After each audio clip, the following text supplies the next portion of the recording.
Good evening সবাইকে। তোমাদেরকে সবাইকে স্বাগত আমার নতুন একটি ভিডিওতে। তো এটা ছিল 31st নাইটের ভিডিও। আমি একটু ব্যস্ততার মধ্যে ছিলাম, তাই আমি এই ভিডিওটা পোস্ট করতে পারিনি। তো যাই হোক, আমরা টিকিট কেটে দাঁড়িয়ে পড়েছি লাইনে।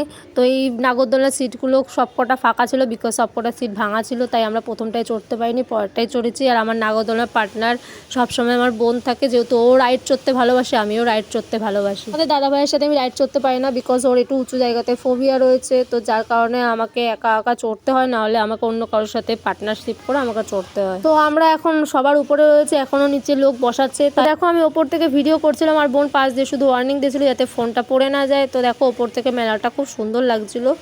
আমি আর আমার বোন তো রাইড প্রচণ্ড এনজয় করছিলাম, এবং পাশ দিয়ে তোমাদের দাদা শুধু বারবার বলছে ফোনটা যাতে পড়ে না যায় ভিডিও করতে গিয়ে। আর ও বারবার শুধু আমার দিকে তাকাচ্ছে যে আমি ভয় পাচ্ছি কিনা। এই দেখো, আমি ওর দিকে তাকিয়েছিলাম। এবার তোমাদেরকে দেখায় যে নাগরদোলনাটা আমি চড়ছি, এটার কিরকম স্পিডে দেখো, একদমই নর্মাল স্পিড, মানে এটাতে যে কোনো বাচ্চাই চড়তে পারবে। আমি যে রাইড চড়তে ভালো যে তোমরা নিশ্চয়ই আমার ভিডিওতে দেখে নিয়েছো। যারা যারা এখনো পর্যন্ত আমার আগের ভিডিও দেখোনি, অবশ্যই আমার ফেসবুক পেজ বা আমার ইউটিউব পেজে কি আমার আগের ভিডিওগুলো দেখে নিও।